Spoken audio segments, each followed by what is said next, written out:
Cariera Turcoaia din comuna Turcoaia, județul Tulcea, se află situată în imediată apropiere a marginii estice a intravilanului localității Turcoaia, pe versantul vestic al dealului Iacob Deal și pe malul drept al brațului Măcin al Dunării.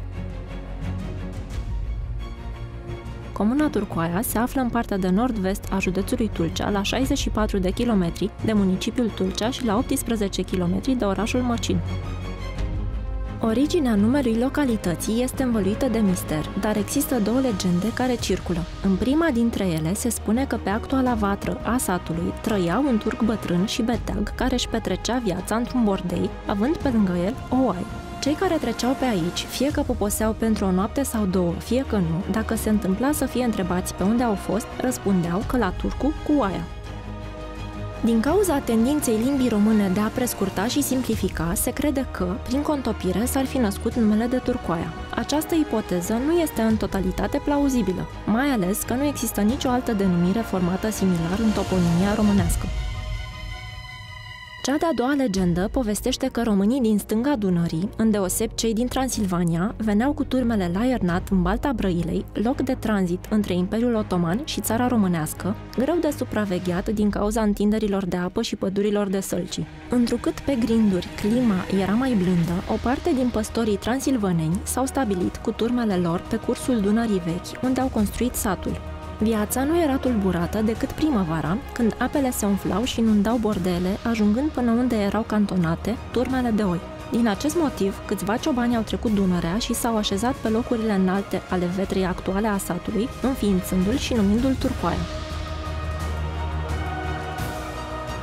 Cariera Turcoaia Iacob Deal a făcut obiectul exploatărilor miniere, respectiv extracția granitului, de mai bine de 100 de ani. Exploatarea granitului a început din timpul Imperiului Otoman cu mijloacele existente ale vremii. În ultimele decenii de stăpânire otomană se deschide cariera Iacob Deal, cunoscut din vechime ca Sesembair sau Dealul Încurcat, care apoi devine Iacov Deal, iar ulterior s-a transformat în Iacob Deal. Turcii au deschis această exploatare datorită faptului că aici se găseau rezerve mari de granit de cea mai bună calitate, iar poziția geografică permite transportul fluvial.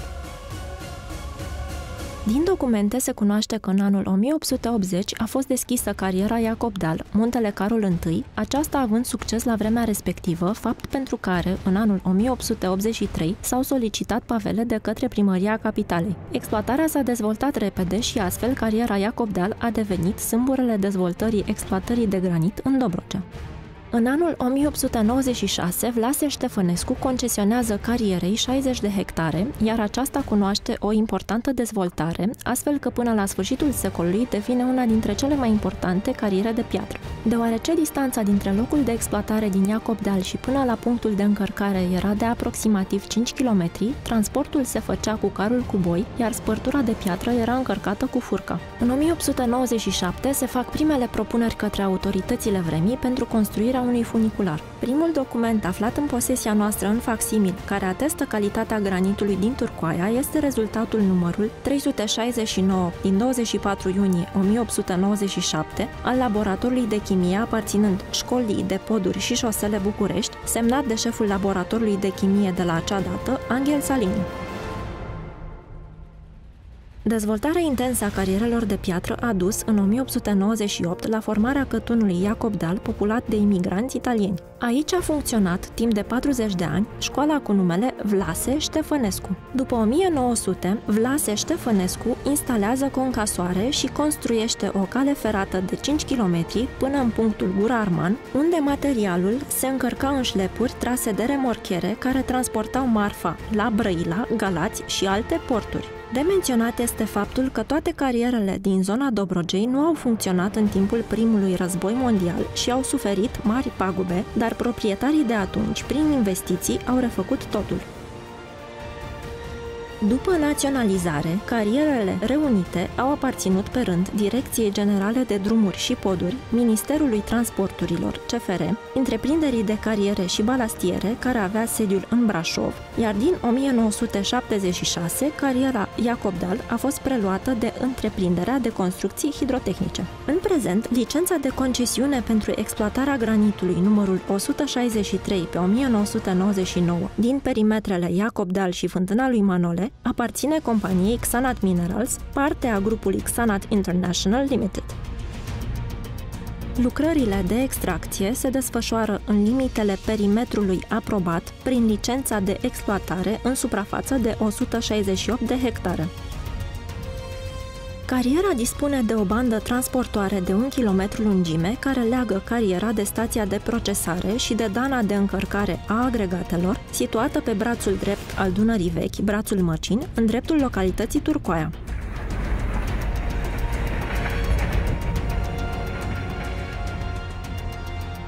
Cariera Turcoaia este probabil cea mai mare carieră de agregate minerale din România, atât ca suprafață, cât și din punctul de vedere al capacității de producție, peste 1.500.000 de tone pe an.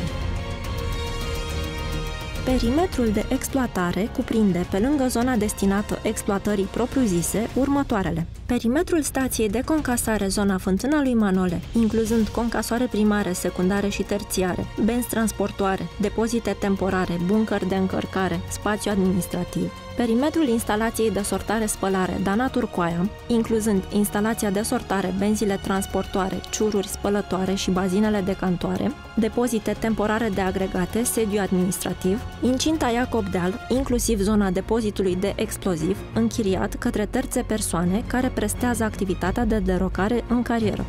Terenul în afara perimetrului minier, incluzând și haldele de steril istorice, drumuri interioare de serviciu.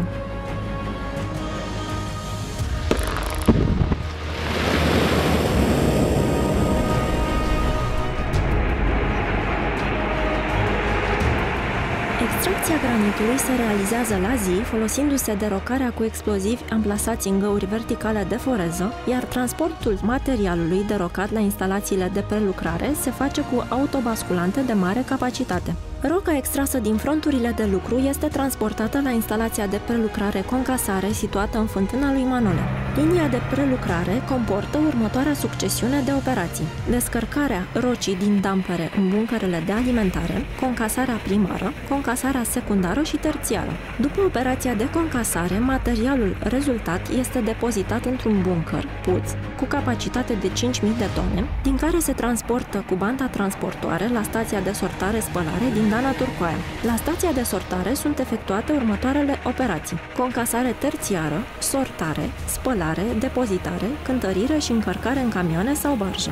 În urma operațiilor de extracție, procesare, sortare și spălare se obțin diferite sorturi de agregate de carieră: nisip între 0 și 4 mm rezultat din concasaj, cribluri între 4 și 8 mm, între 8 și 16 mm, între 16 și 22 mm, între 22,4 și 40 de mm, piatră spartă între 22,4 și 63 de mm, între 31,5 și 50 de mm, între 31,5 și 63 de mm, între 40 și 63 de mm. Diferite amestecuri între 0 și 22,4 mm, între 0 și 63 de mm.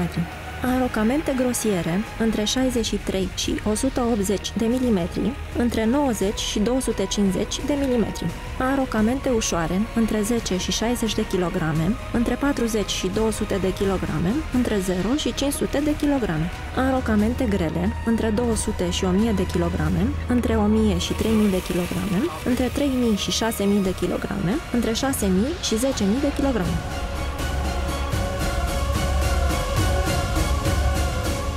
Cariera Turcoaia dispune de un sistem propriu de control al calității produselor, implementat și funcțional. Controlul intern al producției în fabrică este certificat în sistem de atestare a conformității 2+ și standardului ISO 9001/2008 pentru agregate pentru înrocamente și agregate concasate. Sanat Minerals se remarcă prin grija pe care o arată angajaților, contractorilor, clienților și terților cu care colaborează. Sănătatea și securitatea în muncă reprezintă prioritatea companiei. De la înființarea companiei, în 2005, nu s-a înregistrat niciun accident de muncă soldat cu deces. Pentru riscurile care nu pot fi eliminate, salariații poartă echipament de protecție în conformitate cu standardele legislative.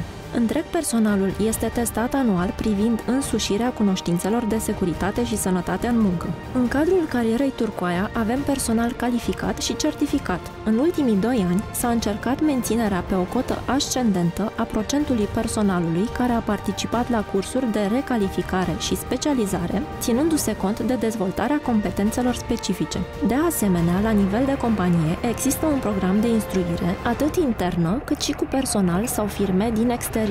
Menționăm că suntem singura companie din România care are personalul certificat de către Institute of Coring UK, 3 persoane din echipa de top management. Compania Xanat Minerals este certificată OHSAS 18001 pe 2008, Sisteme de Management al Sănătății și Securității Ocupaționale.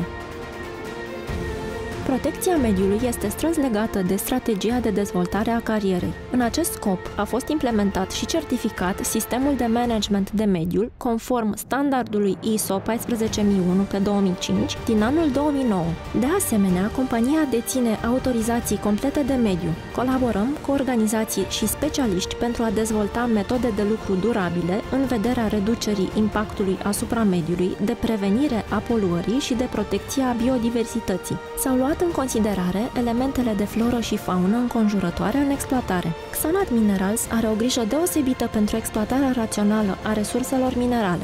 În acest sens, s-au efectuat investiții majore în dezvoltarea carierei după cele mai noi standarde miniere. S-au luat măsuri pentru valorificarea deșeurilor extractive prin reciclarea, reutilizarea sau recuperarea acestora. Totodată, planul de refacere a mediului și proiectul tehnic de refacere a mediului prevăd lucrări de refacere a mediului prin plantarea de pomi, terasare, reabilitare de drumuri, concomitente cu activitatea de exploatare a carierei în zona haldelor istorice de steril. Pentru reducerea poluării excesive a aerului cu noxe degajate în urma arderii combustibililor lichizi, societatea a achiziționat și a adus în dotare numai utilaje moderne dotate cu motoare echipate cu catalizator. De asemenea, societatea încurajează transportul naval pe barce care reduce poluarea prin nivelul mic de noxe emis.